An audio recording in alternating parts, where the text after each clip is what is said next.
কিছু লোক এখন আমার পিছনে লেগে গেছে। আমার টুইটার, যেটাকে এখন এক্স বলে, সেই এক্স আইডি হ্যাক করে অত্যন্ত নোংরা মেসেজ সেখান থেকে দেওয়া হয়েছে।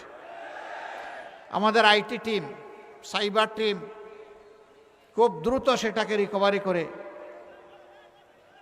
ব্যবস্থা নিয়েছে এবং পেয়েও গেছে যে কোন জায়গা থেকে কারাই কাজ করেছে।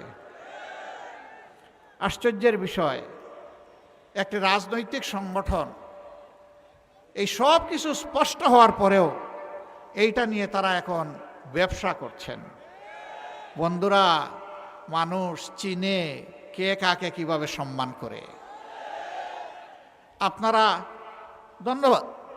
আমরা অনেক জায়গায় হয়তো আমাদের কথা নিয়ে যেতে পারছি না সময়ের সীমাবদ্ধতার কারণে। নতুন বাংলাদেশ গড়তে এলো জুলফিকার স্টিল। জুলফিকার স্টিল, ইস্পাত দৃঢ় অঙ্গীকার। আপনারা যেভাবেই হোক আমাদের কথাগুলো পৌঁছে দিচ্ছেন, এই জন্য আপনাদেরকে ধন্যবাদ। যদি ভালো জিনিস করে থাকেন, আল্লাহ আপনাদেরকে সম্মানিত করবেন।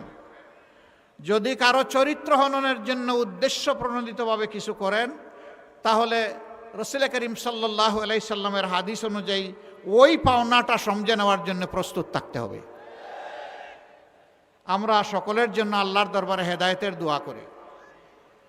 আমরা পরিষ্কার বলেছি, আসেন আগামী দিনে কে কি করব আমরা সামনাসামনি ডায়ালগ করি, জাতির সামনে হাজির হয়ে যাই, খোলা ময়দানে জাতি আমাদেরকে প্রশ্ন করুক, আমরাও জবাব দেই, আপনারাও জবাব দেন, আর সিদ্ধান্ত নেওয়ার দায়িত্বটা জাতির উপর ছেড়ে দেন। চলে বলে কৌশলে যে কোনোভাবে আমাকে জিততে হবে এই ধারণা থেকে বের হয়ে আসেন।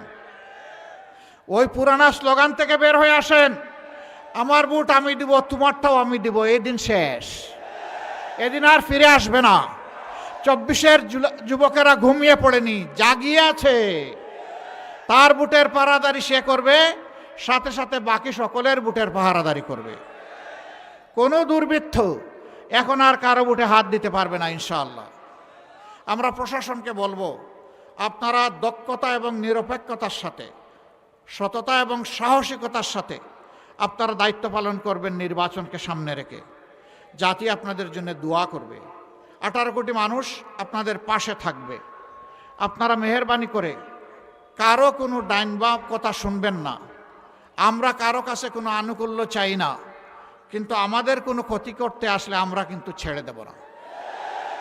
তিনি যেই হন, আমার অধিকার আমাকে রক্ষা করতে হবে। এ লড়াই চলবে ইনশাআল্লাহ।